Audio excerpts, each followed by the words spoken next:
بسم اللہ الرحمن الرحیم۔ السلام علیکم۔ کویتا سے نور فاطمہ تک۔ ایک دن میں کمرے کو تالا لگانا بھول گئی اور جب میرے شوہر وہاں داخل ہوئے تو میں نماز پڑھنے لگی۔ اس نے مجھ سے پوچھا کہ میں کیا کر رہی ہوں۔ میں نے جواب دیا نماز پڑھ رہی ہوں۔ اس نے کہا کیا تم ہوش میں ہو؟ تم جانتی ہو تم کیا کہہ رہی ہو؟ پہلے تو مجھے ہراساں کیا گیا، میری آنکھیں خوف سے بند ہو رہی تھیں، لیکن اچانک میں نے اپنے باطن میں ایک بہت بڑی طاقت محسوس کی جس نے مجھے حالات کا مقابلہ کرنے کے لیے کافی ہمت دی۔ میں نے پکارا کہ میں نے اسلام قبول کر لیا ہے، اس لیے میں نماز پڑھ رہی ہوں۔ اس نے کہا کیا تم نے کیا کہا؟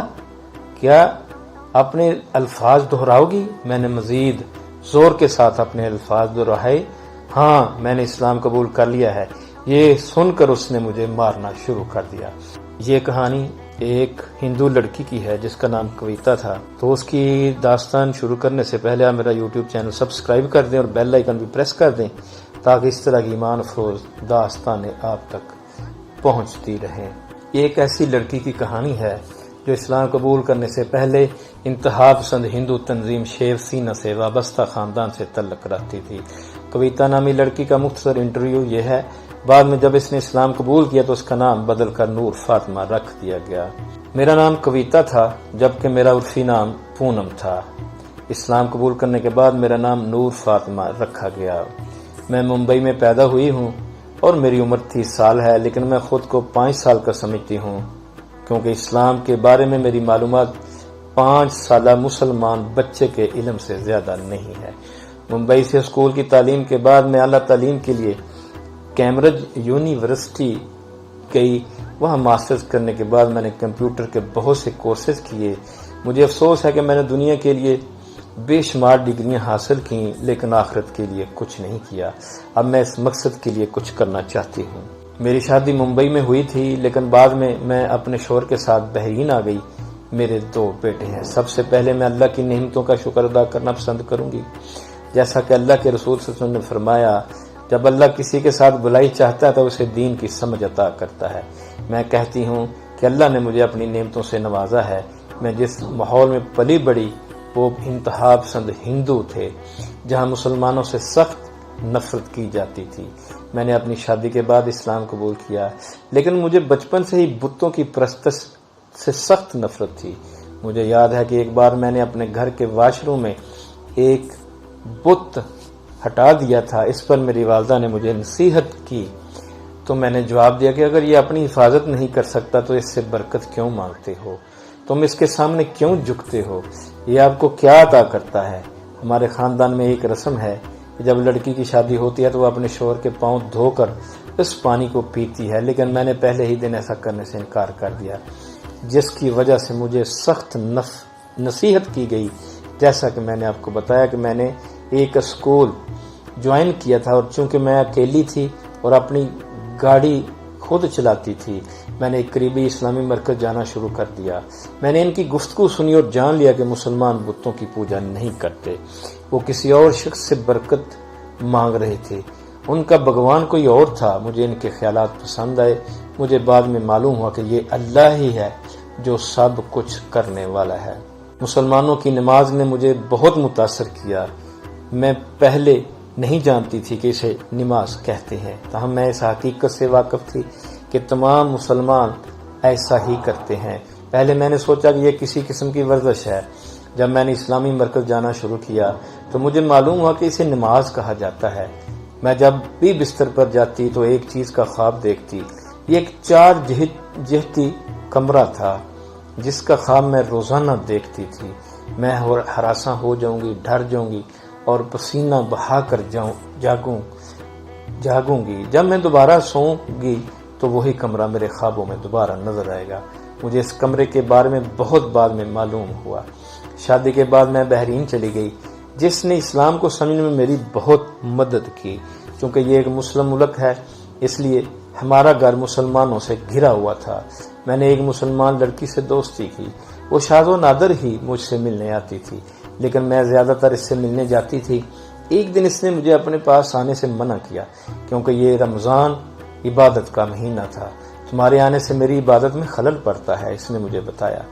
جب میں مسلمانوں کی عبادت کی رسومات کے بارے میں جاننا چاہتی تھی تو مزید تجسس ہوا اور اس سے درخواست کی کہ مجھے اس کے گھر آنے سے منع نہ کرے۔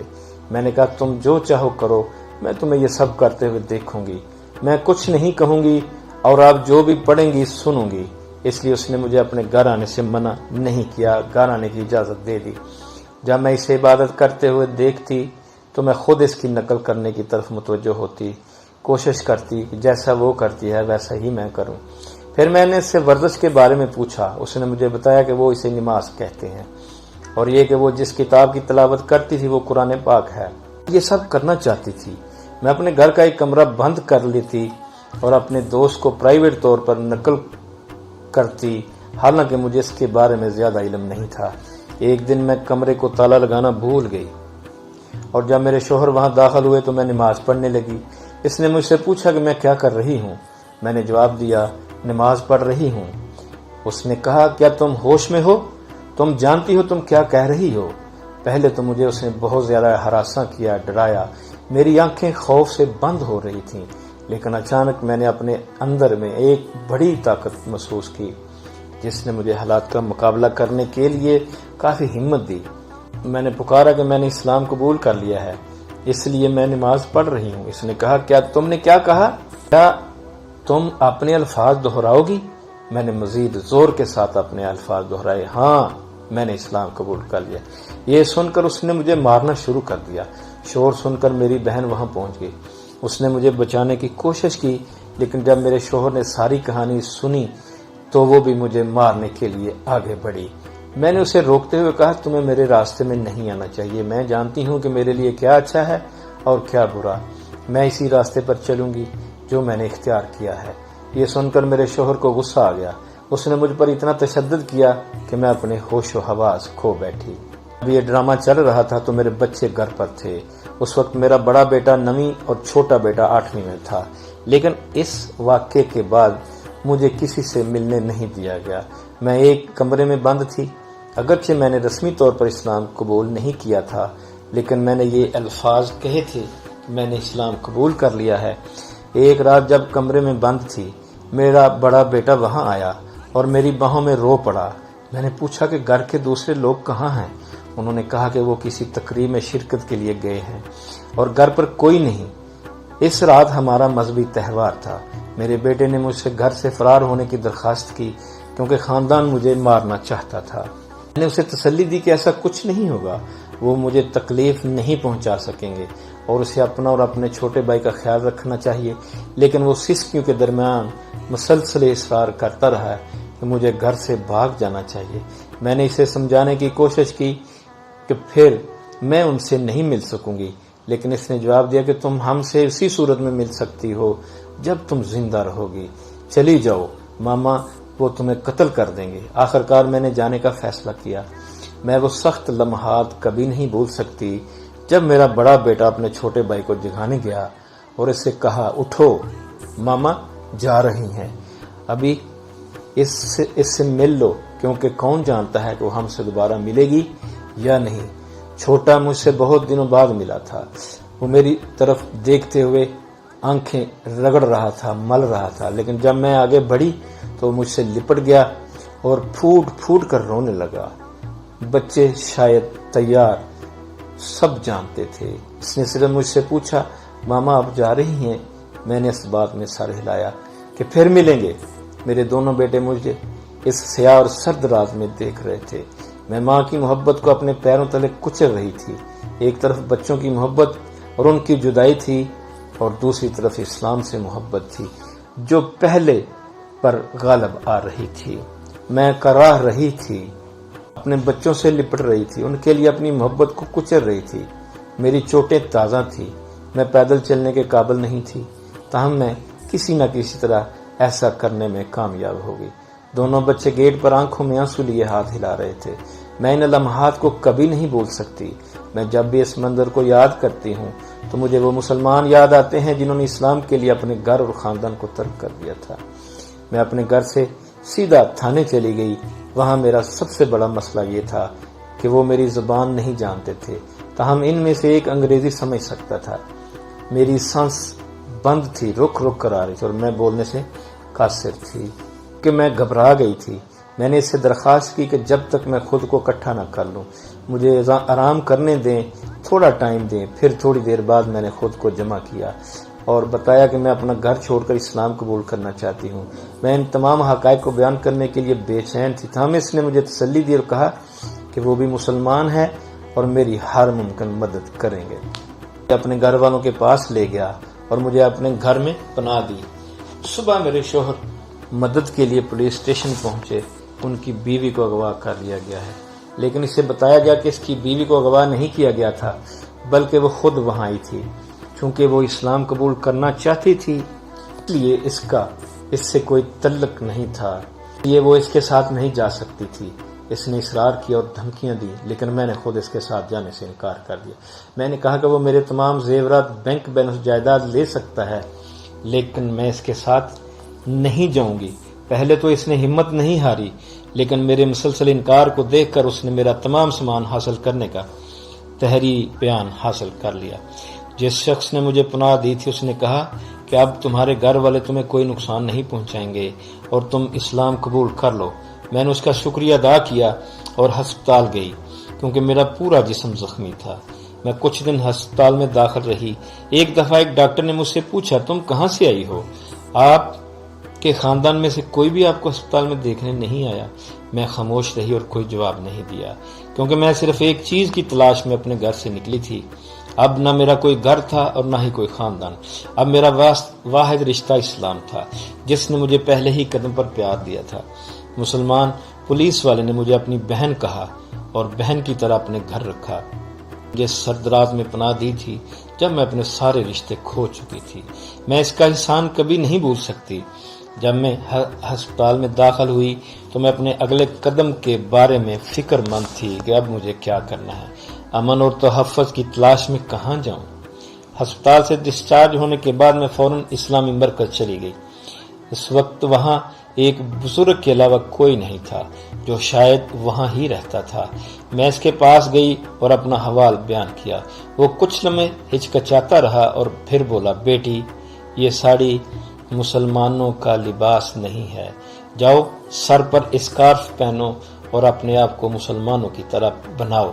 تھانے سے نکلتے وقت میرے پاس کچھ پیسے تھے۔ میں نے اس رقم سے ایک سوٹ خریدا اور واپس مرکز آ گئی۔ اس نے مجھے وضو کرنا کا طریقہ بتایا۔ میں نے وضو کیا تو وہ مجھے ایک کمرے میں لے گیا۔ کمرے میں داخل ہوئی تو دیوار پر ایک بڑی تصویر لٹکی ہوئی نظر آئی۔ تصویر دیکھ کر میں رک گئی کیونکہ اس میں وہ کمرہ تھا جو میں خوابوں میں دیکھا کرتی تھی۔ میں نے فوراً چیخ کر کہا، یہ وہی ہے جو میں اپنے خوابوں میں دیکھتی رہتی ہوں، جو میری نیند میں خلل ڈال رہا ہے۔ اس نے مسکرا کر کہا، یہ اللہ کا گھر ہے، اس گھر میں دنیا بھر سے مسلمان حج اور عمرے کے لیے آتے ہیں، اسے بیت اللہ کہتے ہیں۔ میں یہ جان کر حیران رہ گئی۔ میں نے پوچھا، کیا اللہ کسی گھر میں رہتا ہے؟ وہ مسکراہٹ اور پیار سے میرے سوالوں کا جواب دے رہے تھے۔ شاید وہ اسلام کے بارے میں بہت کچھ جانتے تھے۔ مجھے اس بات کرنے میں کوئی مشکل پیش نہیں آئی۔ وہ میری ہر بات کو اپنی زبان میں سمجھا رہے تھے۔ میں ایک عجیب سی خوشی محسوس کر رہی تھی جسے میں اس وقت سمجھ نہیں سکتی تھی۔ اس نے مجھے کلمہ پڑھایا اور پھر مسلمانوں اور اسلام کے بارے میں بتایا۔ اب میں نہ تو پریشان تھی اور نہ ہی اپنے دماغ پر کوئی بوجھ محسوس کر رہی تھی۔ میں خود کو بہت ہلکا محسوس کر رہی تھی۔ مجھے ایسے لگا جیسے میں آلودہ سے صاف پانی میں تیر کر آ رہی ہوں۔ اس مرکز کے مالک جہاں میں نے اسلام قبول کیا تھا، اس نے مجھے اپنی بیٹی کے طور پر گود لیا اور اپنے گھر لے گئے۔ بعد میں اس نے میری شادی ایک مسلم گھرانے میں طے کر دی۔ میری پہلی خواہش اللہ کا گھر دیکھنے کی تھی اور پھر میں نے عمرہ کیا۔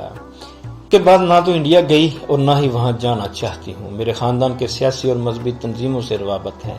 انہوں نے میرے لیے سر کی رقم کا اعلان کیا ہے۔ میں ایک مسلمان ہوں، ایک مسلمان بیٹی، اور مجھے مسلمان ہونے پر فخر ہے۔ میں اپنی زندگی اسلام کی روشنی میں گزارنا چاہتی ہوں۔ ہمیں بتایا گیا تھا کہ مسلمان ظالم لوگ ہیں جنہوں نے ظلم کی ہر حد عبور کر لی ہے۔ ہمیں ان سے نفرت کرنے کے لیے بنایا گیا تھا، لیکن اب میں نے سچائی کو جان لیا ہے اور مجھے ان سے پیار ہے۔ میں ہر نماز میں ان کی کامیابی کے لیے دعا کرتی ہوں۔ میں اللہ سے یہ بھی دعا کرتی ہوں کہ اگر وہ مجھے بیٹے سے نوازے تو میں ان کو مجاہد کی صف میں کھڑا دیکھنا پسند کروں گی، میں ان اسلام کی سربلندی کے لیے وقف کروں گی انشاءاللہ۔